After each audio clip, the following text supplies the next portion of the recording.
Welcome back to Deafine Podcast. You're probably like, who is this guy doing the introduction? Well, I'm the OG. I'm the original host of Deafine Podcast. I'm the inspiration behind Big Brother, Marty Marr, Deafine J, just Marty, just Spaz, whatever you call him these days. Remember Spaz?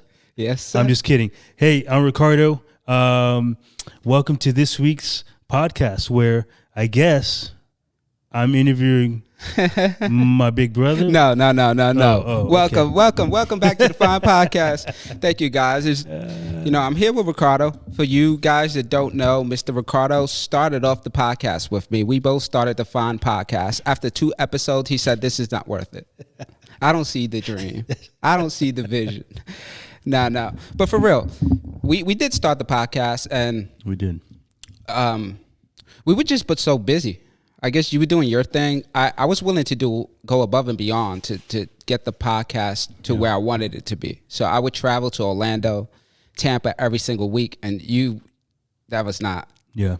So you know what's crazy? So a lesson learned, right? And I think not a lesson learned, but yeah, a lesson learned or principle learned is if there's no alignment, you have to have, and whatever vision you have, there has to be alignment.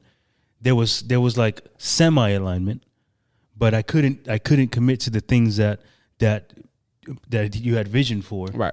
in the beginning because I had a vision and I had to eat. Yeah. The reality is, Yeah. at the beginning of that, I was just getting started in real estate, and man, I had to hustle. Yeah, you was hustling. I find that interesting because most people are living their life based on somebody else's vision. And that's basically what it was. I came to you and I said, "Hey, bro, I think we should start a podcast. Mm-hmm. This is what it will entail. We'll interview people every single week." And you were interested. You was like, "Hell yeah, let's do it." But again, it was a different moment in your life where you just got into this new industry of real estate. Yeah. But look at you now, bro. Top G, MVP, Rookie of the Year. Mm-hmm. How does that feel, bro? Coming from where you came from, in the beginning of 2021. Yep. March of 21 is when I got licensed. To now. What was the inspiration behind that? Behind getting licensed? Mm-hmm. Man, so I think I shared the story, and maybe for the rest of you don't know the story. So back in August of 2020, I started the real estate journey, and at that time, I was actually on a church staff, and I went through the process. I finished the class exam, I passed it, and I was getting ready to sign up to do the state exam, and I wasn't allowed to. It was viewed as a conflict of interest, so I wasn't allowed to proceed and pursue real estate further while working for this organization, and dude, I was frustrated because I had expressed interest in real estate years ago, bro, years ago. And then finally I said, you know what, this could be a good opportunity, good time to do it. And I wasn't allowed. And so that's a whole nother story that we could share. We could get into it if we want. But then, man, January of 2021, a miracle in my life happened. You obviously know the story, and that's kind of reset or reignited this passion or pursuit of real estate. I've always. So you've been in the church industry. You worked in the church for a while. Mm-hmm. But the way you present yourself, the way you carry yourself, the amount of networking you do, and how you move people into taking action. I've always looked at it from the outside, and I'm like, you would be a phenomenal entrepreneur, and I will always throw that at you. Yep. And I always felt like you were scared of that. I always say that, like, you're scared, because you're making good money, you're making okay money, you have a sense of security, you can have a retirement plan doing that for the rest of your life. But I'm like, bro, you're so much more. Not the church, but leading people and serving people in a different way, right? And now you do both. Yeah. And you know what's crazy, and dude, bro, we can talk about anything, I guess, right? Yeah. But think about the environment we grew up in. Yeah. So it was all about security. My grandma, single mom, raised me, right? She had a job, worked at a grocery store for 32 years, retired, able to buy a house, all through consistency and this quote unquote security, working for the man, if you will, right? Mm-hmm. That's all we saw, bro. Who was entrepreneurs in our Yeah. family? I can't think of one. Yeah. Who was an entrepreneur in our family? None. I'm literally trying to think of maybe someone, you know, the extended family. I can't even think of extended family. Yeah. So all that was modeled for us was go to work, clock in, clock out, and work till you're old and get Social Security and you know, maybe have a 401k, maybe, but it was pension and Social Security. That's all we saw. So I do appreciate you though, bro. And Yeah. you even though I didn't, we didn't see someone to emulate in the entrepreneur space. I remember moving to Miami and buying, like, I was watching an infomercial. You know what that is back in the day, infomercials? Seeing things of how to buy property, how to flip property. It was completely different. Yeah. And I spent maybe like $200-$300 and they sent me a pamphlet. Bro, I opened it and closed it right away. And I can say that now, thinking about it, because there was something that was a part of me that wanted more. I just didn't know where I can match that to, where I can compare that to. So, you know, fast forward, getting into network marketing, that's why I commend and I speak about that industry so much, because it taught me how to network. It taught me how to build. It taught me about entrepreneurship, the power of reading. It's readers are leaders. And so many amazing things. I give credit to that industry, and it's so talked down upon. I'm not in network marketing, by the way. I just talk about it so much because I feel like that's where I got my start. That's where I got my push. And yeah, bro. What do you say to the people who have, because of the positive, I guess, outlook or the lessons you gained from your short stint in network marketing? What do you say to the haters of network marketing? There's always going to be haters. That's what's crazy about it. Yeah. You know, you look at any industry, any business. You go to Walmart website, look at the reviews. Does that mean you're going to stop? You know what I'm saying? But my thing with network marketing, man, is the cheapest entry level way where you can connect with a mentor, someone who's making 6, 7, 8, 9, 10 figures. It's a way you can get into a system and start a business with a low overhead. You started a business and you know how frustrating it is, how much time consuming it can be, and how much money and investment you have to make to start in a business. That is a system where you spend $300 and you have everything all on one plate. The only thing is you have to be super consistent. You have to be dedicated, and you have to build this shield to where when the people tell you it is a scam, it's a scheme, it's a pyramid, it's all these other things, that you can block that out. Right. You know, the first thing my mentor told me was, don't be emotionally attached to the end result. And that's what people do. They think if I show you, that's my ticket out. And my thing, it was a numbers game. Right. And that's how I view a lot of things. It's like, the more people I speak to, the closer I am to getting to my goal. And I always say, you know, it's when you do something, don't put yourself first. Put people first, because it gives you a different outlook. It gives you a different perspective. For example, you have Jeremiah, my nephew. Like, when you think about him and the life you want to give him, doesn't that motivate you? Yeah. Per se, if you thought it just about yourself, you might not go as hard. Right. So that's kind of the messages that I put out to people all the time. That's good. Bro. That's good. Yeah. Bro, back to you talked about the Deafine podcast and like its start. Bro, I got to say you've had some incredible people on this show, man, on this podcast. Yeah. It's been pretty wild, man. Tell me a little bit about, I want to know now, cuz you missed it, bro. I missed it. Now coming back in and I was paying attention through that whole time. You know. Everybody's paying attention.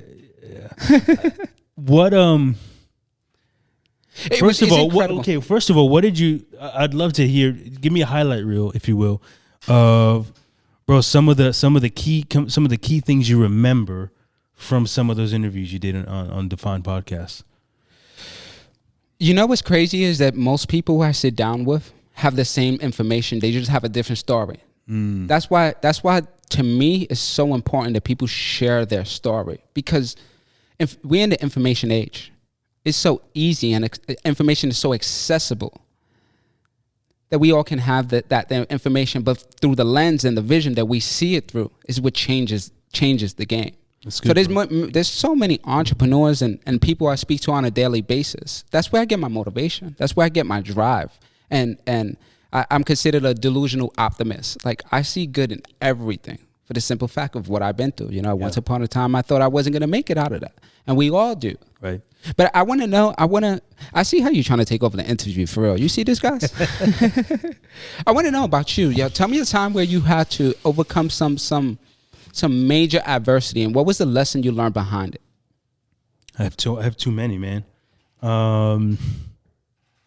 Yeah, what's crazy about that is most of the time for the people watching, we look at our highlight reels and our social media, and it looks like we have this perfect life, this glorious and fulfilled life. And although some of that may be true, everybody goes through some level of adversity.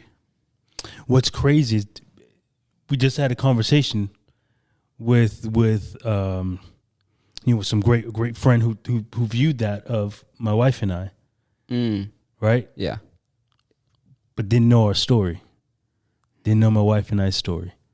And it's about to get scandalous. I don't know if they're ready. It's about to get spicy in here. but you said something so good, dude. The power of story. Yeah.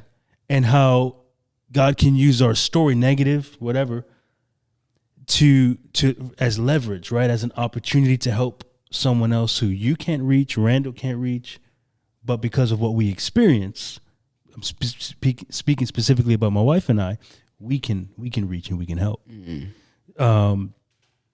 December of 2020, I almost cost my marriage, almost lost my family. And December of 2020 to about mid-January, I was okay with it. I was in the darkest place of my life. January 2021, I was willing to throw it all away for nothing. For nothing. And bro, I mean, I'm grateful to be able to share with you and the world, whoever's watching, right? That my wife and I are on the other side of that. We're better than ever before, and we got a baby on the way. But you said that it's what's perceived, social media and so forth. We don't know really the depths of what's going on. And so you asked the question about adversity. That's the biggest one. And it might be the biggest one I'd ever experienced, but it's also the biggest lessons I've ever learned and experienced. I know things I will never repeat. I've learned things about myself and about needed boundaries that I have, and about what I would call the dangerous person that I know to stay away from. And we can talk more about what I mean by that. Yeah. But that's the biggest adversity, man. Decisions I made needed to cost my marriage. But my wife is an angel. She is quick to forgive and quick to reconcile. Quick to kind of work and work it out. So yeah. That was deep, bro. That was deep. I was in proximity to you when that was happening, and even I was shocked. Yep. Because I never viewed it that way. And I'm not sure how far you want to go with that.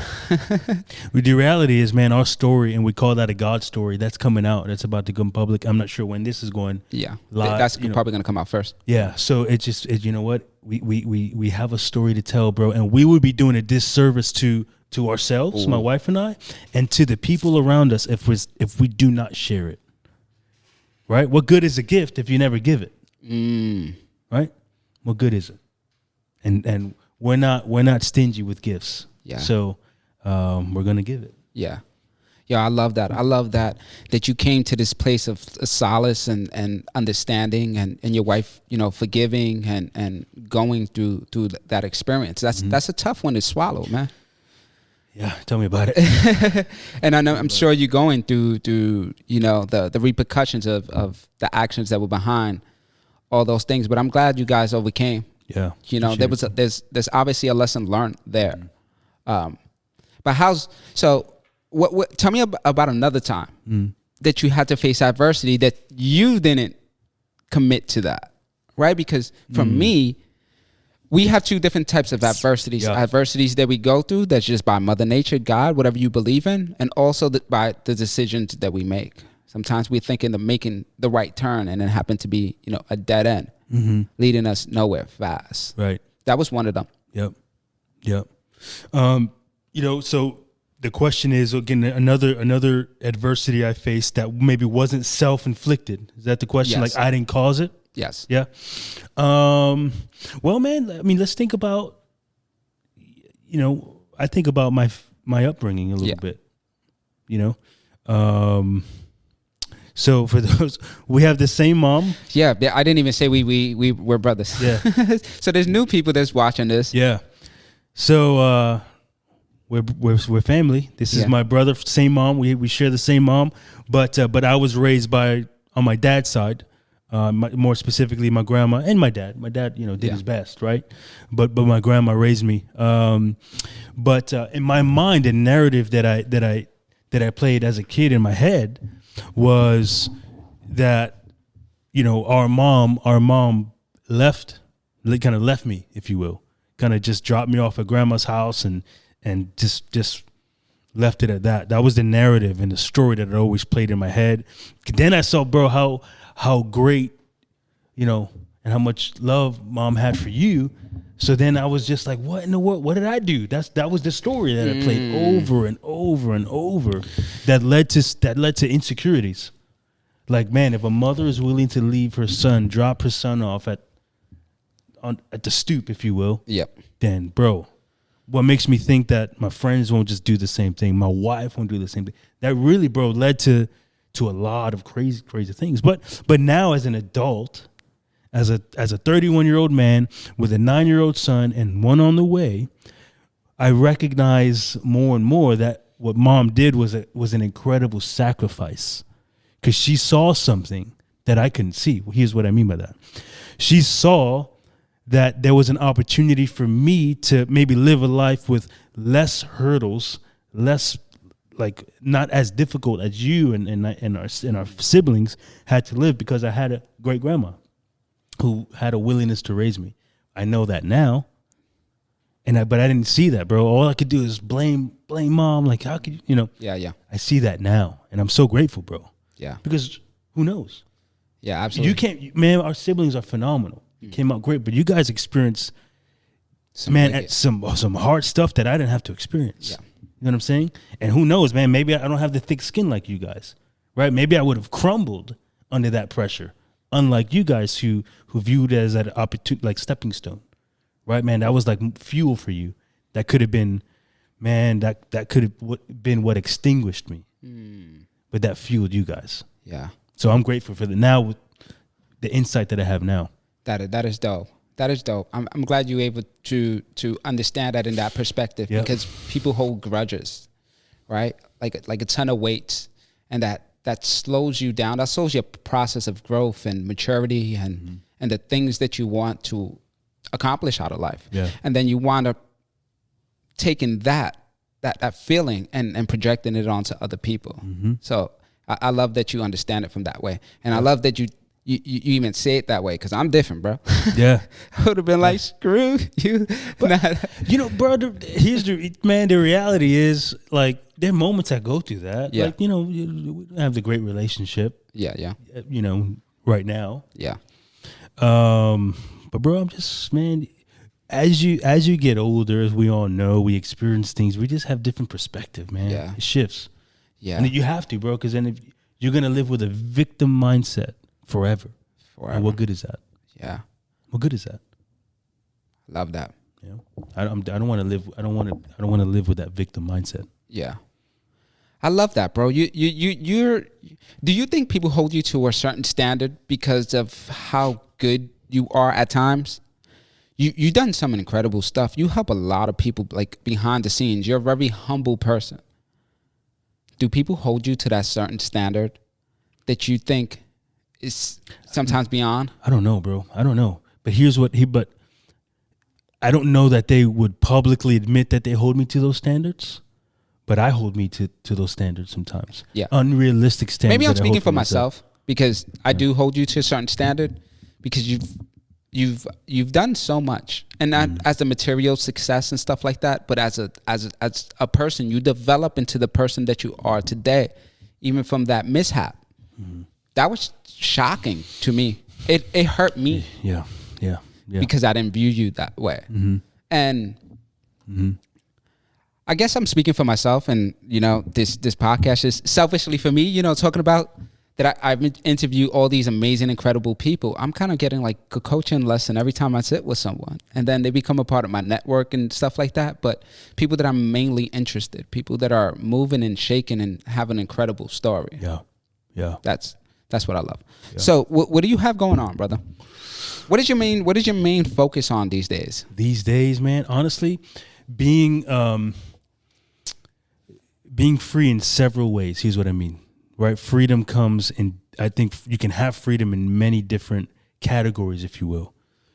There's the financial freedom, which I think everyone would admit to have a desire for financial freedom, right? But then there's like spiritual freedom. So that's what I'm on the pursuit of. So financial freedom, spiritual freedom, if you will. I am a follower of Jesus. And so with that, I recognize there's an afterlife, if you will, right? There's a heaven beyond this earth, and there's a hell beyond this earth. But there's also an opportunity to live a life free, joy-filled here on earth. So that's what I'm in pursuit of. But then also in my time, I want some freedom in my time. Here's what I mean. Like, man, being able to be present in all of my sons and my future son, he's on the way. He's coming in April. Hope maybe on your birthday. Yes. Being able to not miss out, bro, on any of the things, and then just that. So yeah, that's what I'm in pursuit of. And I have to challenge you. I have to challenge you, not to cut you off. I have to challenge you. You just cut me off, but not to cut me off. Always bullying me, big brother. You got a big brother syndrome. No, I have to challenge you because you say you're seeking freedom, right? This might be a little edgy. This is why we're here. Let's go.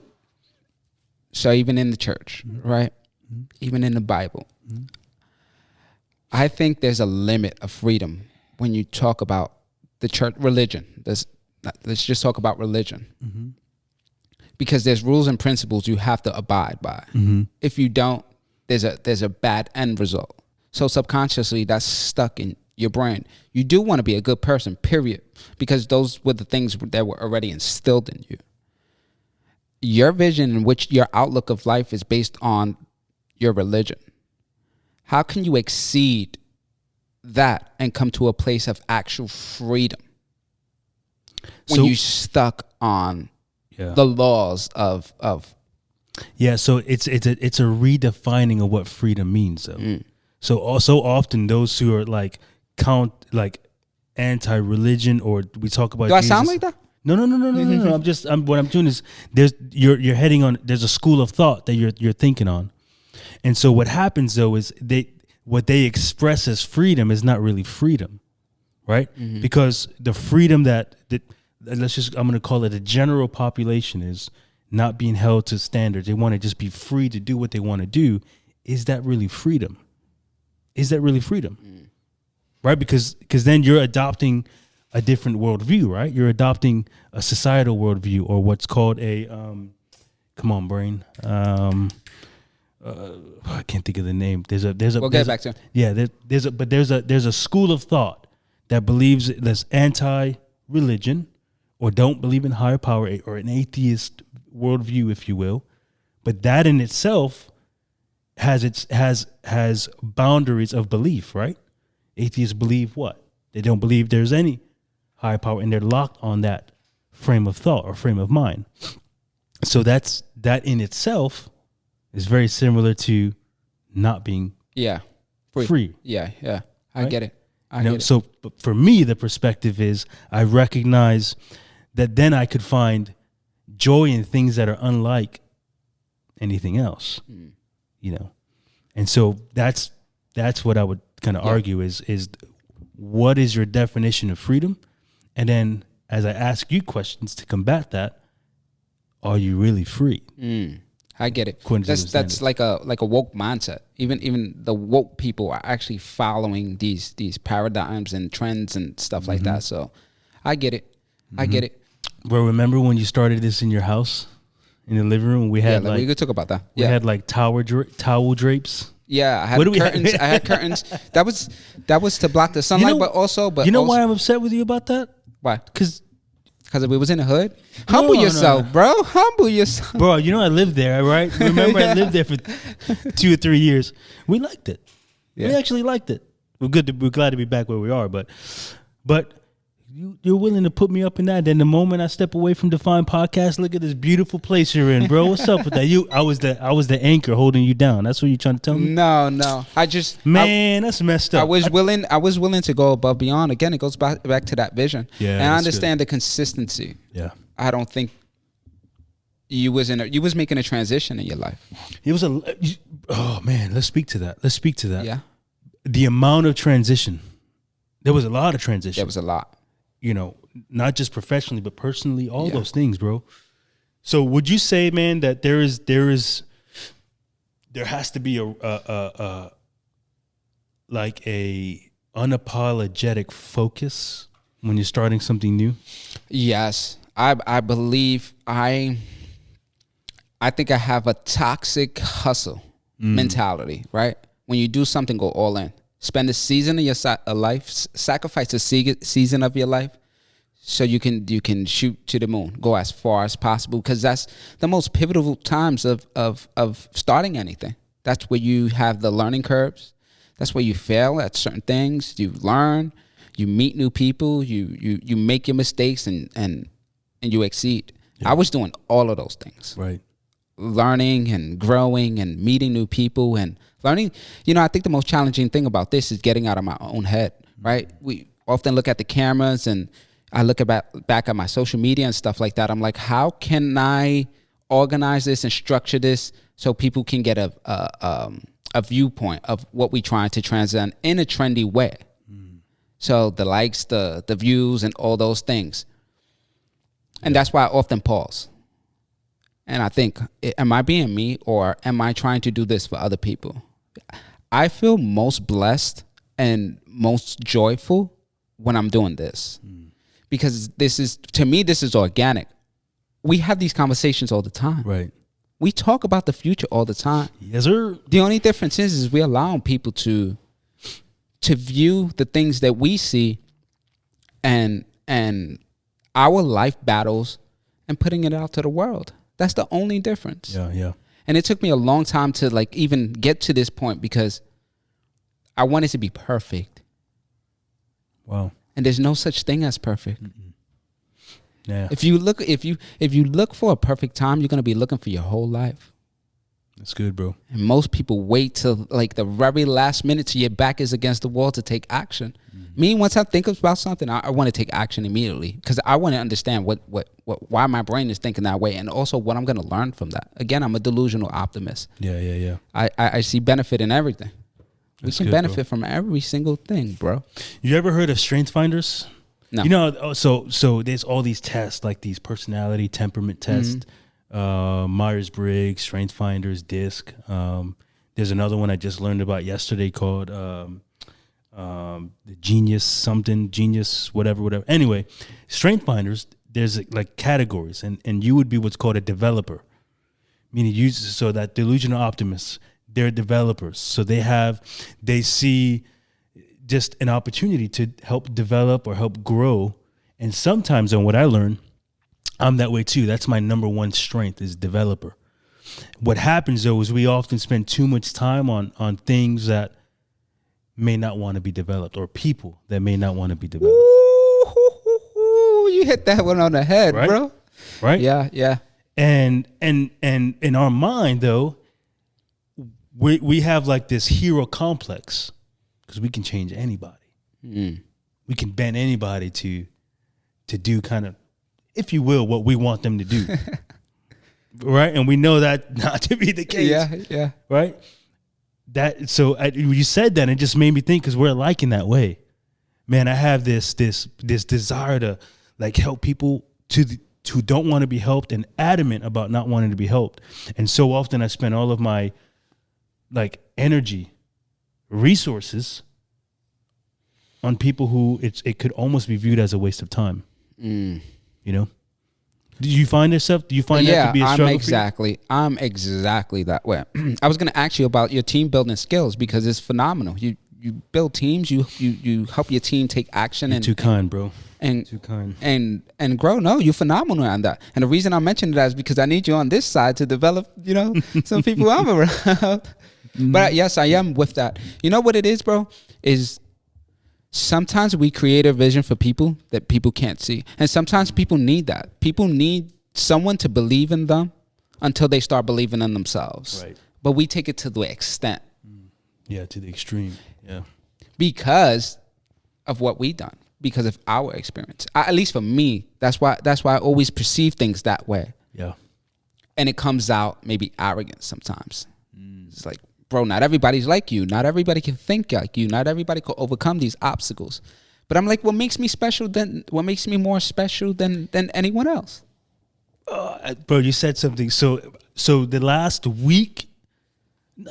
minute, but this last week in particular, I've been listening to a very specific leadership podcast, and they bring in different Fortune 500, Fortune 100, Fortune 50 companies or CEOs and leaders, and just to have questions. So one of the guys talked about 8 paradigms of leadership. One of them, you ready? So meaning like these two characteristics that in and of itself are opposite, yet they have to coexist. Confidence and humility. Those are that's a paradigm, meaning those two have, as a leader, you have to have both. It's not one or the other, it's both and. So you talked about arrogance, but I almost think you have incredible confidence, but also incredible humility, and those things run in parallel. Yeah, that's phenomenal. I want to piggyback off of something that you said. We're able to help people take action, right? That sounded like manipulation, but it's more about persuasion, and that's a skill. I want to know how you developed that. How did you develop the skills that you have to be able to lead people, help people, and get people from where they are to where they want to be? Man, you speaking some vision. So honestly, you know what I think it is, man? It comes from a place of true, back to this whole word of developing. It comes back to that place of, man, I just want to develop people. And now more than ever, people can spot fake because they see fake all the time. And so right there, their tolerance to fake is out. It's there, spot on. And that's just not fake for me. So I think that's a start. And then the second part of that, I would say, or maybe another part of that is, bro, I worked in nonprofit, right? Churches. Who run churches?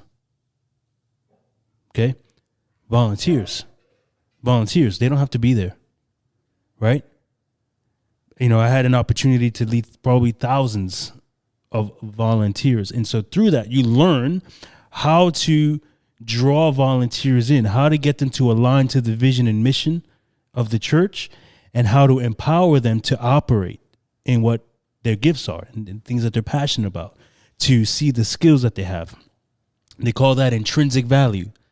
If you're able to learn how to lead people who don't have to be there, because they don't have to be there. It's a volunteer. They're not getting paid. Their livelihood is not on the line. Bro, if you can learn how to do that, bro, you can lead anybody. Yeah. One of the there's a great book by Jim Collins. I think you heard of this. I read this in college. It's called Good to Great. And he had a book, almost like a spin-off of that book called Leading in the Social Sectors, or Leading Nonprofit.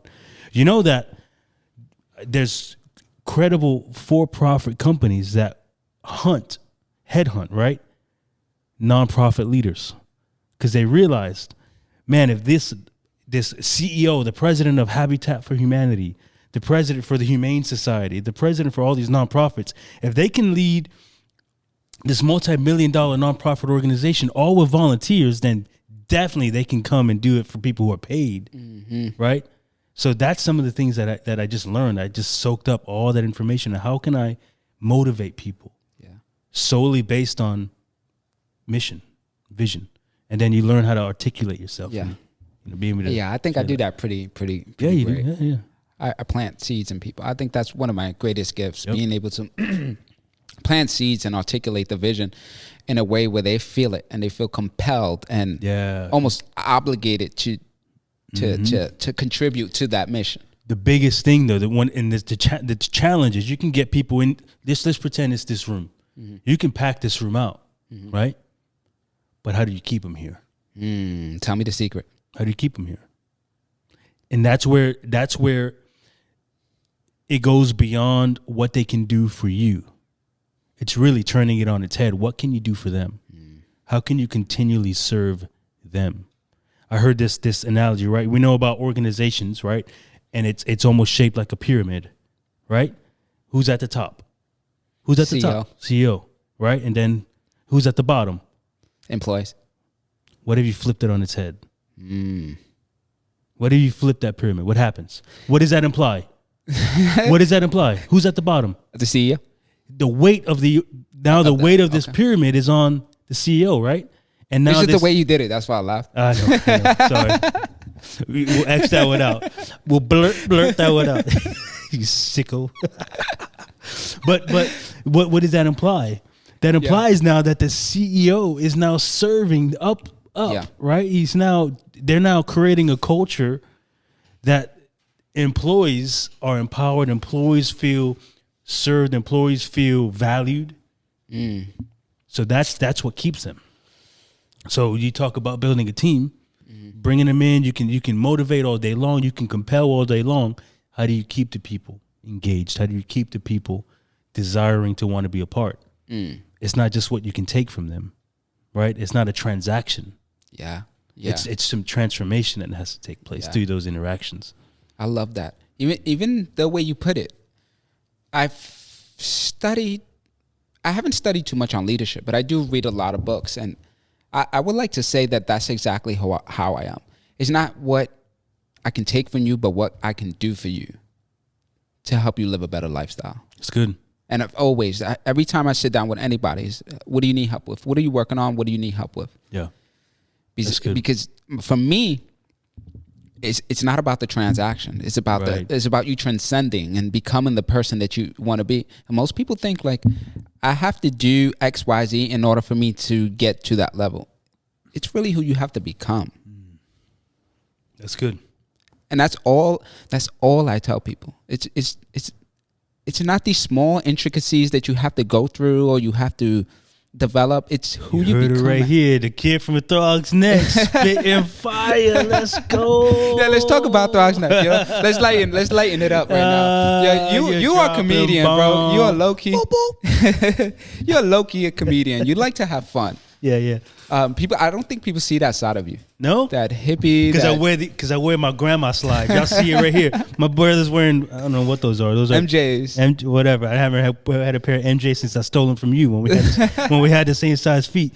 Hey, a friend of mine, he's got 2 daughters. They got swag. They got incredible style. So one day we're having dinner. Sorry, bro. One day we're having dinner. They look under the table. They're 13 and I think 11. They look under the table, and I'm wearing these shoes. I have 3 different pairs, different colors. You look like you're going to the beach. Right, no. So they look, they go, I like those grandma slides you got on. Yo, that's sick. You always come in because kids don't lie, so they being very truthful and honest. So in that moment, I think they were wearing Supreme slides, like legit. They were wearing slides, like what Randall's wearing right now. And so they look under the table. They look under the table and they go, "You got grandma slides on." And then I walked up and I just said, "Yeah, what's up?" You know, whatever. That stung a little bit. You don't care what you care. Yeah. When it comes, so back to that.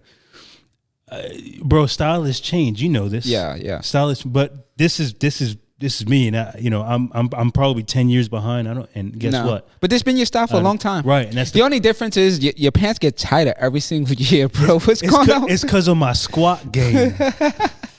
You can see the quarters in your pocket, bro. Hey, that's my dad's joke. Bro, I got a pair.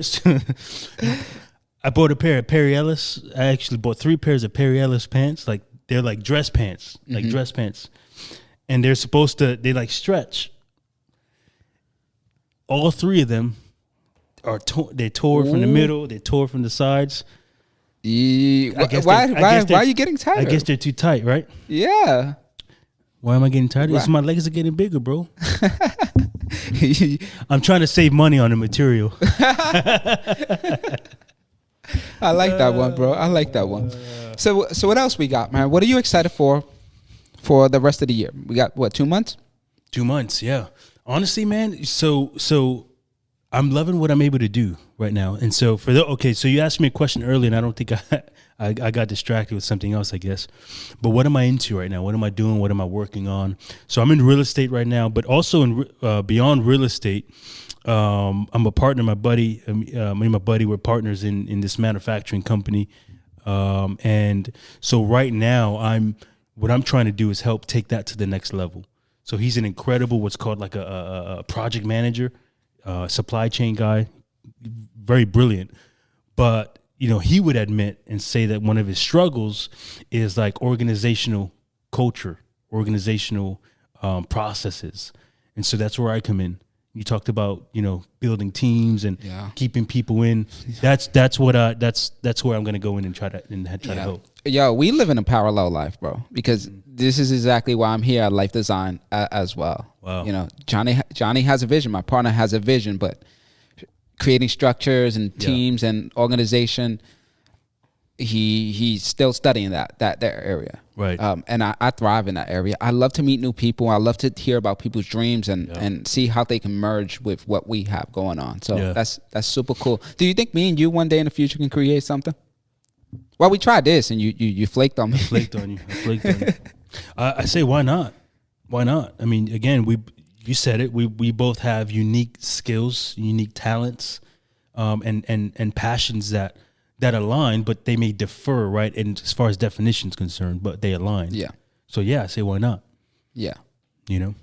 It's difficult having a business with family, though. It is, right? But how crazy? Not crazy, but how? Let's call it crazy. To include them. So that's what I'm trying to do. My wife's incredible nurse here locally, and there's not a day that goes by I don't tell her to quit. Yeah, quit. To work with you. Come build with me. Come build with me. But goes back to my wife has a very clear. Oh, this will encourage somebody. She's very clear on what she was put on this earth to do, and that's to provide like health, physical health. It's very clear for her. So what and why do I say that's a lesson for somebody? There's some of you who all the naysayers around you are telling you to quit. You don't need to do this. You don't need to do this. But the vision that you have for your life is so clear. Don't let anybody tell you otherwise.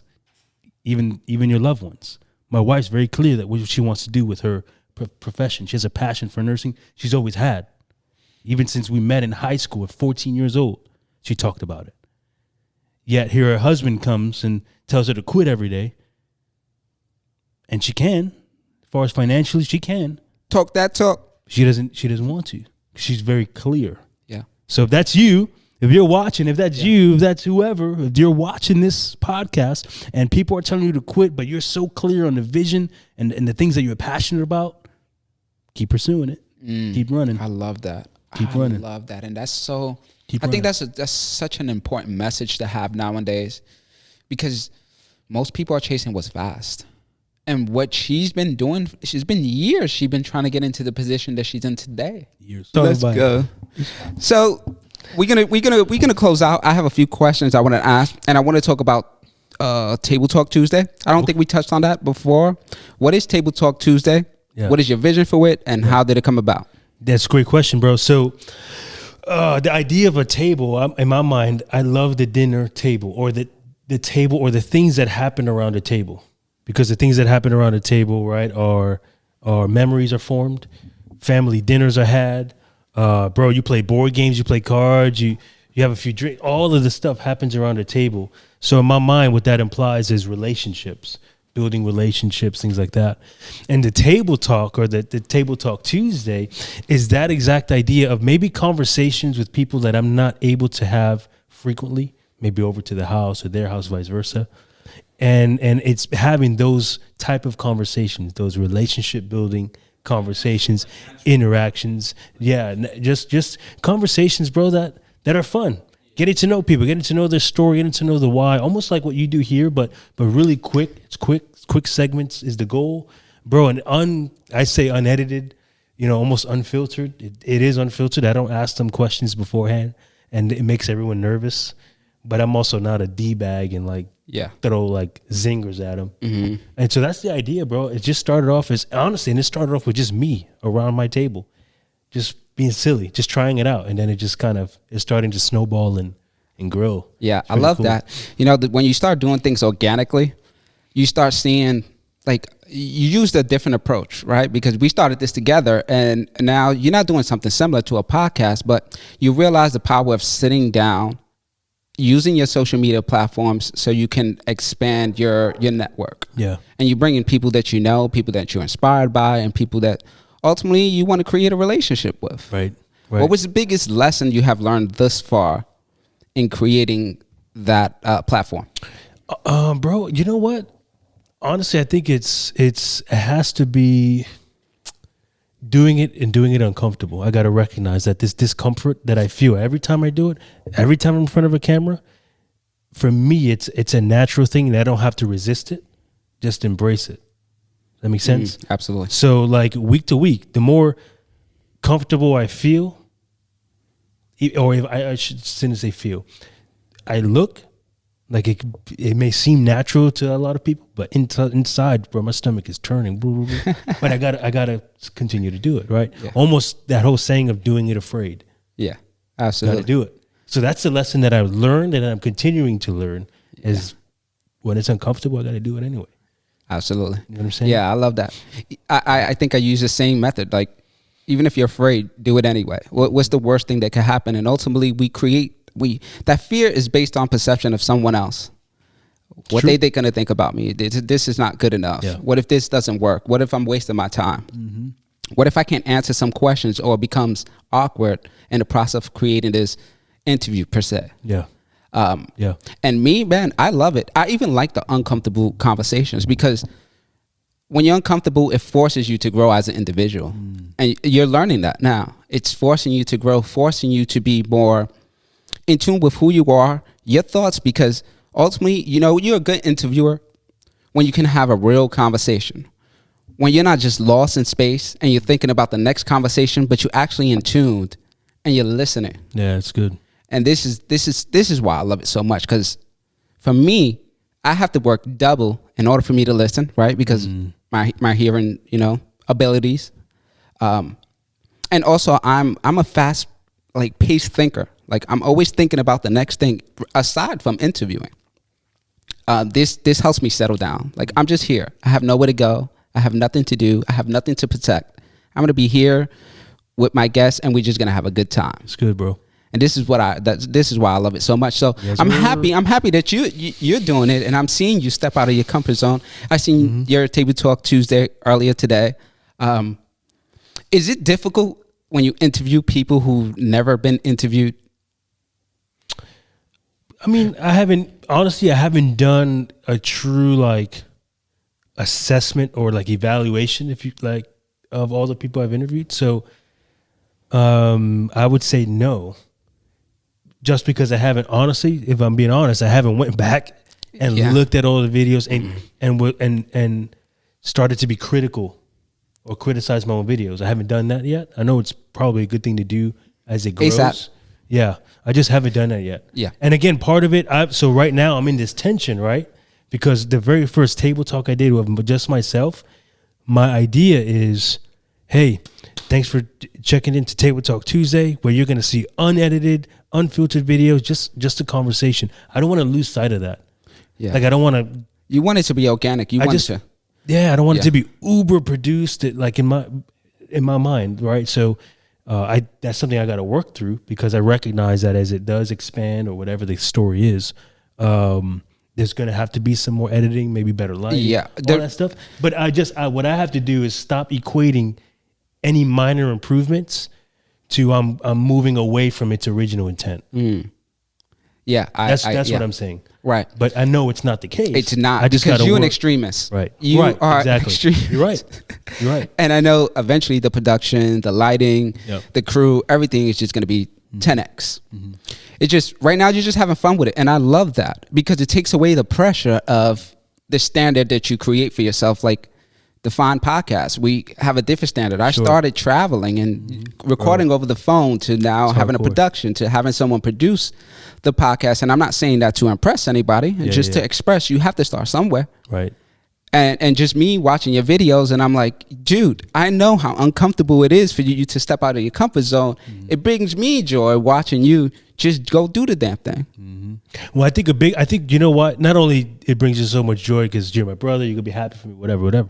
But I think I shared this in maybe our other part of our podcast. But you were the one who, for years, bro, have really pushed me to do exactly what you're seeing come to light, if you will. Right? You were the big reason, bro. And so just when I'm recording these things or when I'm feeling a certain way about posting, bro, there are times where your voice is coming to mind, like do it for it, you know, stop being a little, little B, all those things, right? You spoke loudest, to me in those times. So here it is. Yeah, it's fun. I'm having a blast, bro. And honestly, through it all, I'm seeing, like you've seen, I'm just having conversations with people, bro. And today, I think I shared with you earlier, I got a message from an incredible person who asked if they could be a part of it. And and I'm not going to share too much because I'm going to record this. But bro, this family is incredible, like incredible. And my hope is that after this table talk session that I'm going to record with this family, is that people will be motivated to change generations. Change the generations that are coming after us. And I'm just going to leave it at that. That's what I'm hoping for. It will. You told me a little bit about it. I'm definitely excited for that one. You think that's what the Table Talk Tuesday is going to transition into? What? If to summarize, what do you transition to? What? Like what? Motivating people, giving people an outlook on a different perspective, because this is different than what you've been shooting so far. Yeah. This is more personal. You're going to share some personal things in a family's life. Right. And again, not to give too much, tap into, Table Talk Tuesday. Yep. I wanted to ask you too. Yeah. We're going to pin that note. Are you going to create a separate page for Table Talk Tuesday? Bro, you asking me I'm just happy that I'm happy I got 5 or 6 recordings in the book. Yeah, I have no idea. You know what's gonna happen? That was the first person. I have no idea. That was the first person that reached out. You're gonna get a ton.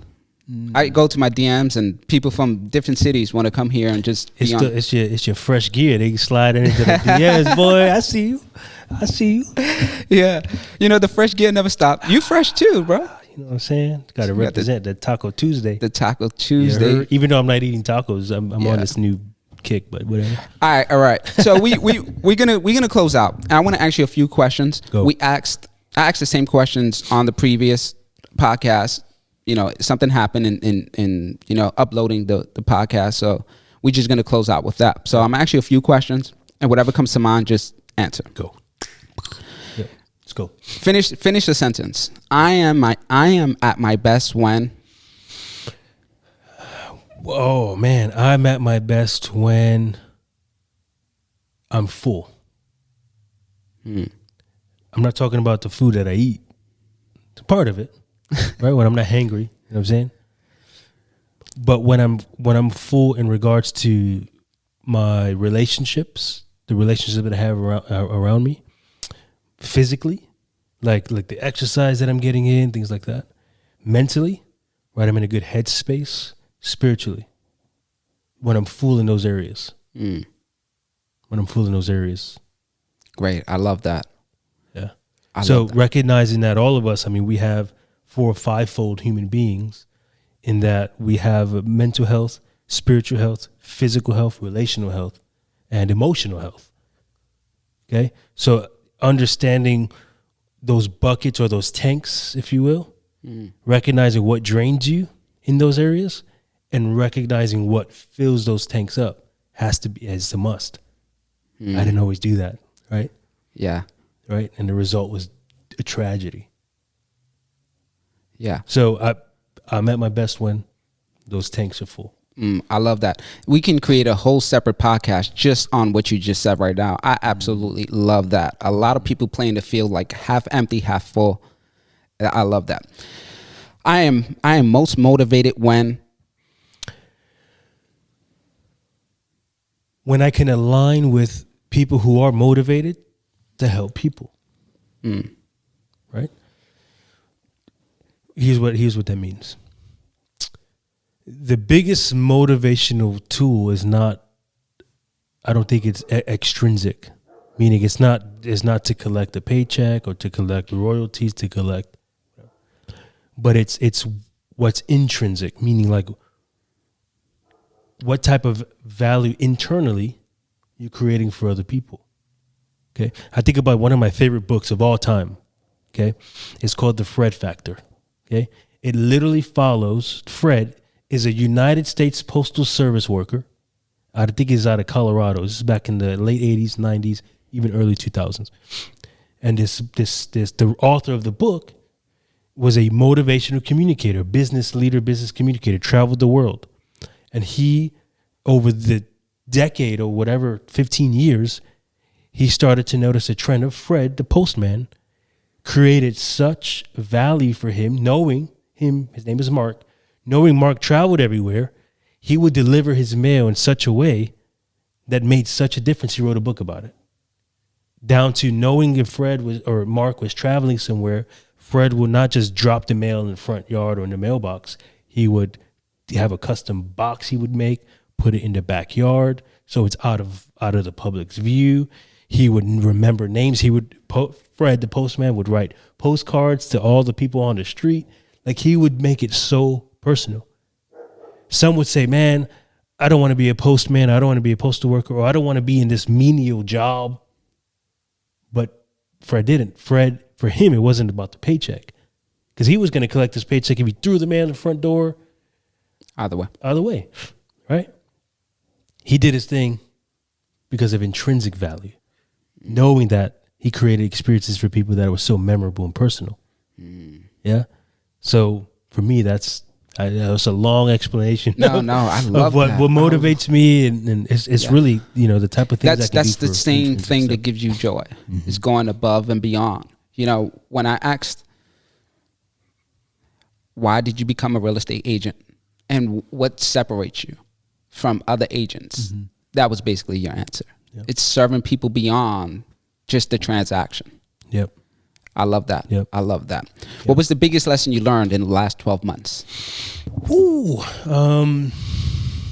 Man, this last point I would say is probably not going to be like this big philosophical thing. Honestly, you did it on every other one. I did it on every other one. So this was pretty practical, man. We've got to master our calendar.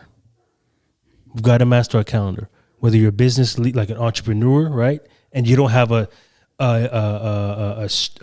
clock in and clock out, especially if you don't have a clock in and clock out, bro. Yeah. How crazy is it to try to manage your day, to schedule your day, to do all the other things that matter? The family, for me, it's my son Jeremiah, it's my wife Anushka, it's the friends that we have, right? Knowing that I have those tanks that I need to maintain full. Does my calendar reflect? Does my schedule show that I'm actually doing things that fill those tanks? You hear where I'm going? Right. If it doesn't, then what the result of that is going to be, I'm going to be doing stuff on empty, right? Yeah. So very practically, being a master of my calendar, bro, is the biggest lesson that I've learned. Yeah, most people want to. Being an entrepreneur is trendy. It's a trendy thing until you actually an entrepreneur. You out there putting in the work, man. You work a 9 to 5. It's cool. You have someone telling you what to do. You have someone that is fully responsible for what happens. Mm-hmm. But when you become an entrepreneur, it's the literally the opposite of that. You have to manage your own time. You have to be the marketer, the business owner, the employee, the whole 9 yards. And a lot of people struggle with that, even myself. Mm-hmm. Oh yeah. Because I can work when I want to. I can make a post when I want to. I can respond to clients when I want to. Mm-hmm.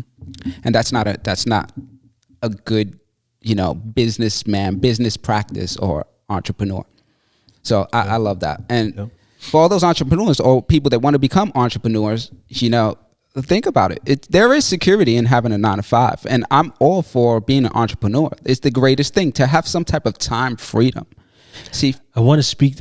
Sorry, bro. I want to speak to that because get them. I want to speak to the perceived security you have in a 9 to 5. And if you work a 9 to 5 and you have no desire to be on your own, that's fantastic. Be the best employee you can be the best manager, whatever. Fantastic. But that sense of security is not really security. Think about it.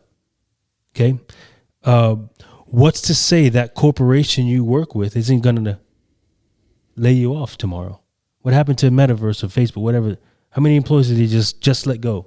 10,000. 10,000. And I'm probably going to get in trouble. I don't know. No, I love the direction you're going. But all of the 10,000 employees probably felt security. I work for, you name the company. But at any moment, the leaders can just say, you no longer work here. So is that security? No. For us, who's going to fire us? Yeah. The market. Sure. But if you don't do your job, the market will fire you. Yeah. You see what I'm saying? Yeah. That goes hand in hand with what I was saying with time management and stuff like that. Right. Yeah. So all I'm saying is don't view your corporate job, whatever job, your 9 to 5, view it as valuable because it is valuable. If you would be the best employee you can be, but not at the call or not to say that it's security. Yeah. That ain't security. It's funny you say that because I used to be on your ass for years. Yep. Saying there's more, bro. Yep. There's more. And it's funny with that story that you're saying, not having security, that goes back to our aunt, Myra. Wow. She worked for Verizon. She was literally the position right under vice president for 20 plus years. Verizon just had a blackout in Ocala too, by the way. Thanks, Verizon. And from one day to another, she was laid off 25 years. She worked through hurricanes, through blizzards, through the crazy snowstorms in New York City, traveled all over the U.S. Sure. She gave her life to that company. Yeah. And from one day to another, they just laid her off. And it took her a while. And not to put her business out there. But it's I used to scream that so much. Being an entrepreneur, there's no security. But I realized this on the flip side, some people are okay with just being okay. We got to let people be people. Because for me, I was doing that to you. And I realized that maybe I'm pushing too hard. Mm-hmm. Maybe instead of inspiring you, I'm discouraging you because I'm just showing you my point of view. Yep. And it goes back to the last conversation we had with your wife. Yep. You trying to create a vision for her that she doesn't see for herself. Mm-hmm. I just let people be people. It's good on this side, but it has its pros and its cons, like anything else in life. Mm-hmm. So, I think I'd say this. I'd say to bring it kind of back to that security. I'm sorry, I got to just one last point on that. Right, is don't let the reason you stay put if you're frustrated or whatever, or you have these dreams, but don't let the reasoning behind not making a move. Let's say entrepreneurship is your thing. You have this service you want to provide, this product. Don't let it be because you will lose the security. That's all ultimately I want to say.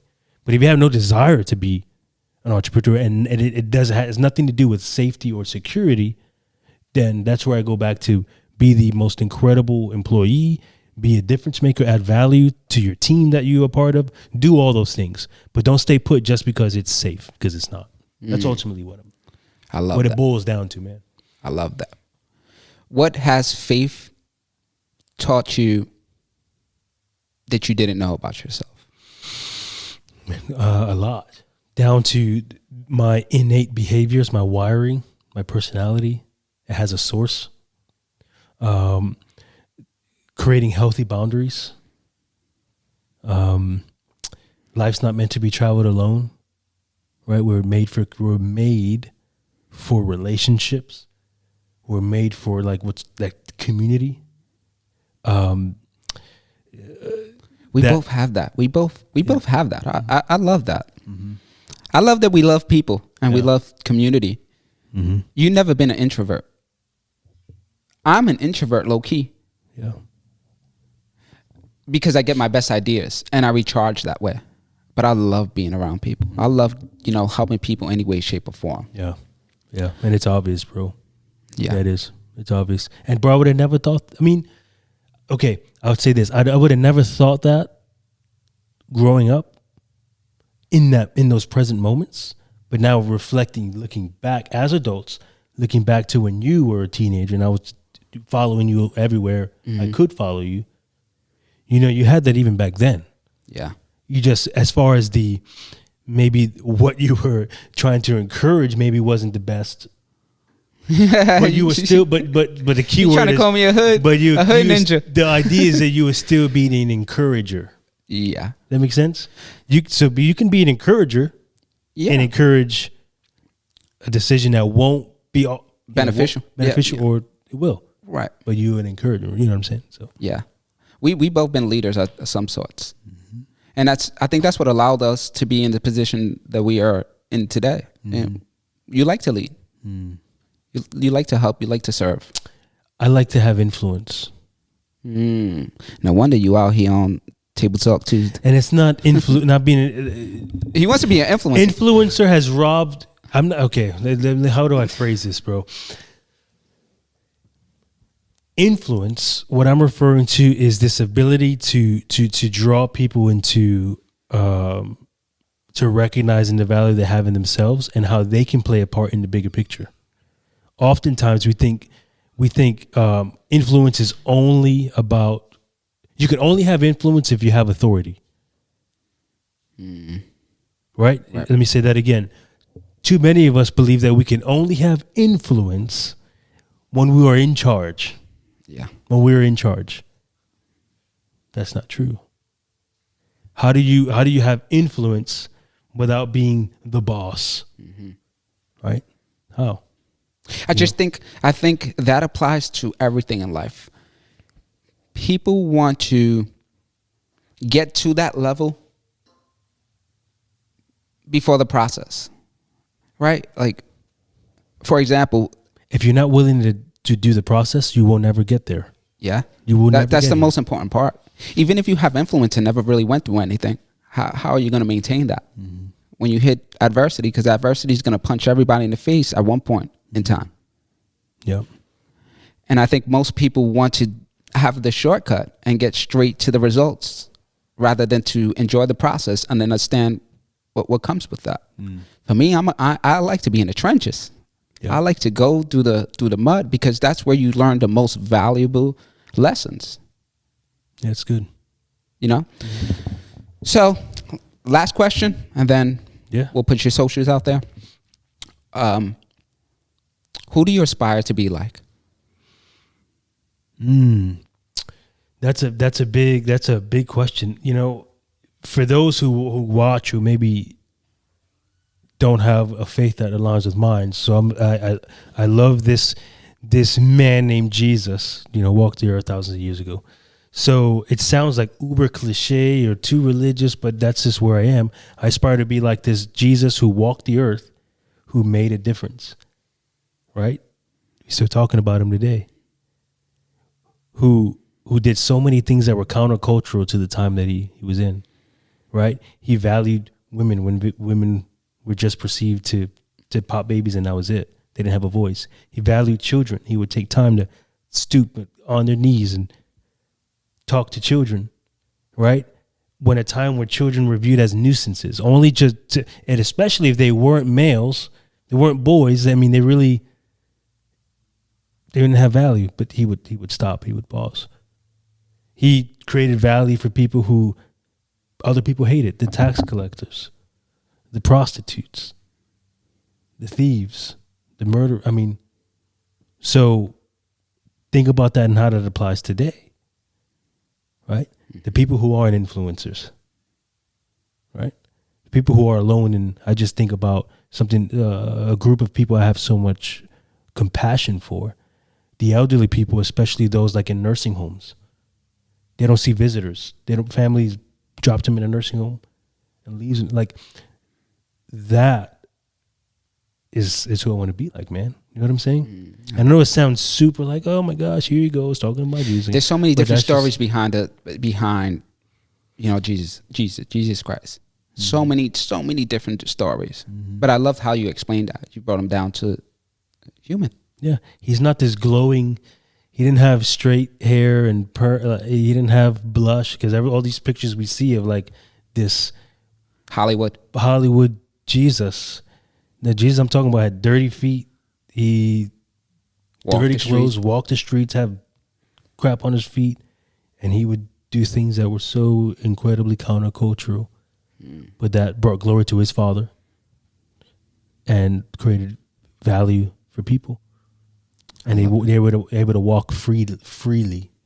Yeah, so I love that, bro. That's the answer, y'all. You just vomited on everyone. No, I love that. You had so much value. That's funny. And you always mean well. You know, you've never been the person to lead from the couch. I see that so many times. People want to be leaders. People want to build organizations. You always been. You know, I went to your church 2 months ago, and it was maybe the first or second time that I went to that church, and you was given an award. And the pastor that's running the church was like, you know, Ricardo is the type of person that would come in and scrub the bathroom and do all the work when you don't have to. You're in a really good place in time, and that made me feel good because you never above yourself. You never above anyone else. You still in these trenches, you know, giving value. Value's number one for you. Why is that? Man, you know what is.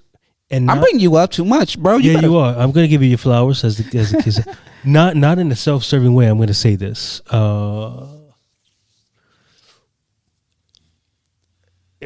When Ricardo dies, are people going to care?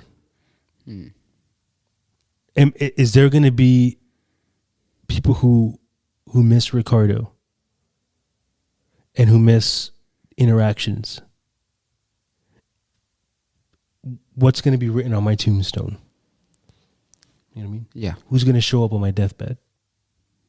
You think that far? Not to be morbid, but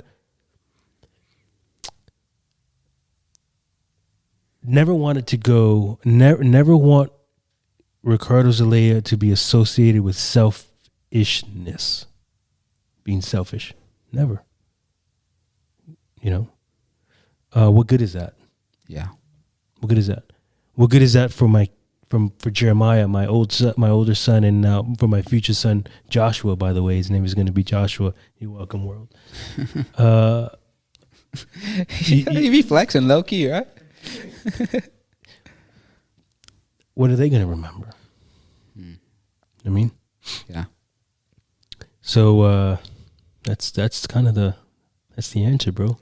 I love that. There's like dark death, but yeah. You're thinking about the future. What legacy you're gonna leave when you leave this earth, right? It boils down to legacy, bro. Yeah.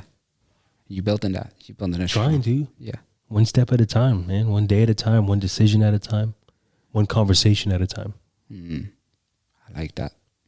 I like that, bro. There's someone out there right now who's struggling, who created a mess for themselves.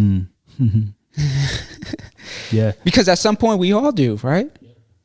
What is the message without a mess? Right? Yep. What can you tell that person? You was once there. You was once alone, you know, ashamed, maybe fearful. Which camera can I look at for this? This is important. If you're watching this, look at me in the eyes. Look at me. The message or the story, the decision that you're trying to forget because you deeply regret it. All the people you hurt, all the consequences, the ramifications of that decision, those choices. That same memory, that same thing you're trying to forget. Hear this. It's the same thing that God will use. Remember, I'm a man of faith, right? God will use for you as leverage, as a weapon, if you will, to reach somebody, to help somebody that no one else can reach. I'll say it more clearly. The story you regret, the decisions you regret, the mess that you're in right now, I believe can be used to reach somebody that I can't reach, that Jay can't reach, but really that maybe and quite possibly only you can reach and help and make a difference in. And so I say this to you, keep your head held high and recognize that there is value in your story. Yeah, you made a stupid decision. You're probably still making those stupid decisions. Stop. Stop. Find people around you, because it also has to do with people in your community, in your circle, to help you stop making those decisions and see the why, see the consequences. But remember that it can be so powerful once you're on the other side to help somebody no one can reach. I love that. That's part of my message that I always preach. Mm-hmm. Use your test in life as your testimony. Yep. Someone out there that you can reach, you can literally change lives. Mm-hmm. Because your journey where you in right now could be somebody's day one. Exactly. And you can help them, prevent pitfalls and Yep. and self-inflicted pain. Yep. Can I say one thing? Sure, absolutely. To maybe to those who maybe haven't made this poor decisions, or or maybe think they're not susceptible. You know what I'm trying to say here? Don't be that person. I was that person. Oh, I can't make a decisions that'll risk my family. It won't happen to me. It can't. When you start to think that, what happens? All the boundaries you may have set for yourself, you start to let loose. You start to put your guard down. Right? Think about a boxer in a boxing ring. The moment they start to get too comfortable, they start to get flashy, put their guard down. What happens? They get rocked. They get rocked. So why wouldn't that apply to life? Why wouldn't that apply to decisions we make? Keep your guard up. You can get rocked. Right? I wish somebody would have told me that. Yeah. I'm serious. Yeah. I cannot remember an instance where someone would told me that. Like straight verbatim, exactly how I'm telling you. You think it wasn't will for happen anyone to you? to tell you, bro. It's literally what you're saying right now. It was for you to go through it so you can share that message with the world right now. Maybe bro. that's true. And so I can't let days go by without telling people that. Yeah. No, I love that. I love that message. It's so cliche, but I believe everything happens for a reason, bro. Sometimes you got to go through the muddy waters to get to the nice sand beaches. Mm-hmm. Let's go Hawaii. We out. Yeah, we bro. out on his dime. Let's get it. You rich, bro. My name is rich, but I ain't rich. Life changed for you in the past year, bro. You hustled more than you hustled ever. Mm. Yeah, that's a fact. But the reward is much different. Mm-hmm. And I'm not talking about the financial aspect. That's the benefit that comes with what you do. Byproduct, absolutely. Yeah. But it's the amount of people you serve and how creative you get with your socials and how you expanding your network. All it is. Are you enjoying the process? I am, bro. I am. Dude, I think about like the people that I've been able to meet too because of not being in the same environment I was, where it was like, oh gosh, I'm trying to do this as respectfully as I can. I'm not in a trap. Almost, I won't spend too much time there.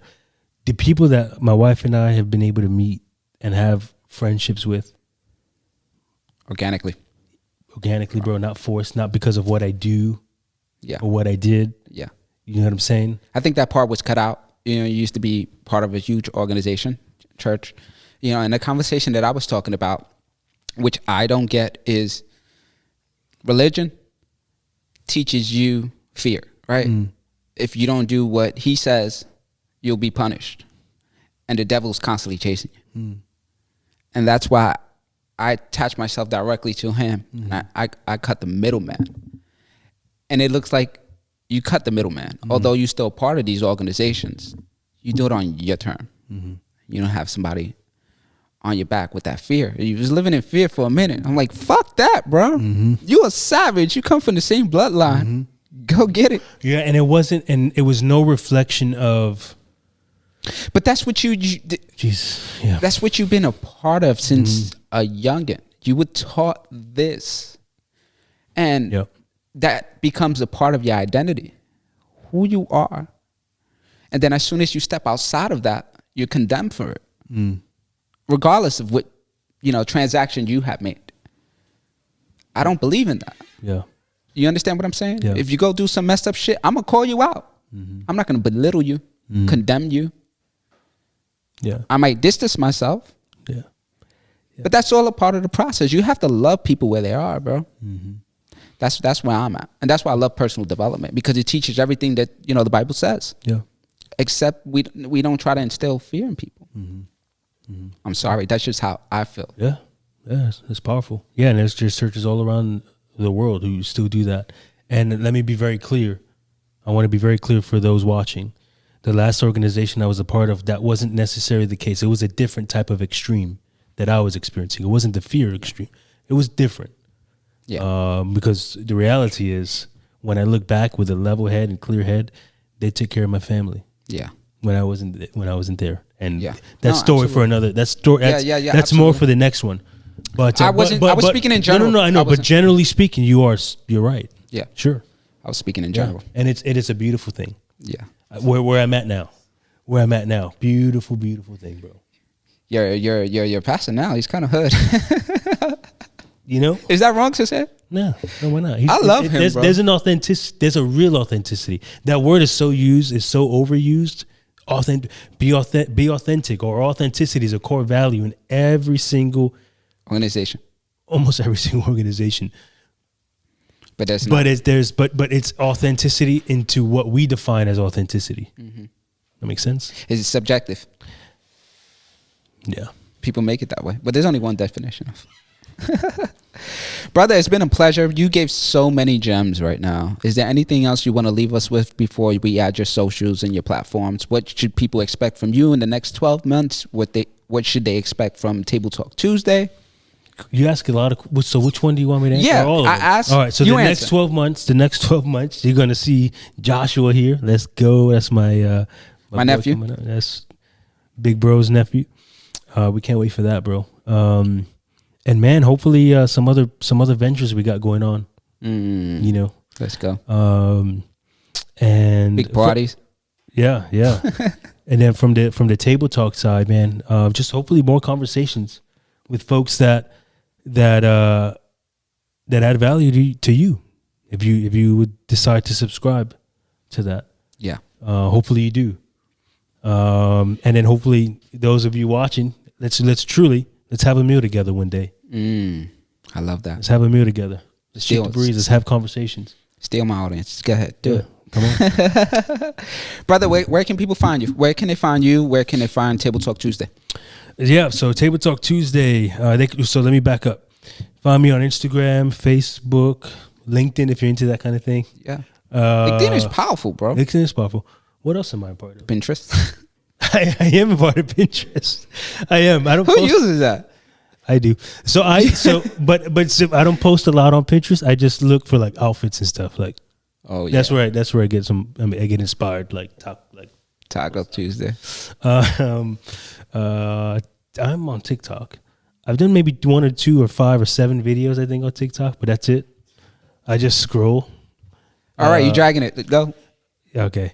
And what else did you ask me? What is your social media handles? So first and last name, bro. It's pretty simple. Ricardo Zelaya. And so maybe you'll spell that out in the caption. Yeah, it'll be in it. Yep. Yeah, man. So give us a follow. Hey, follow, like, share, comment. Table Talk Tuesday. We're going to cut that out.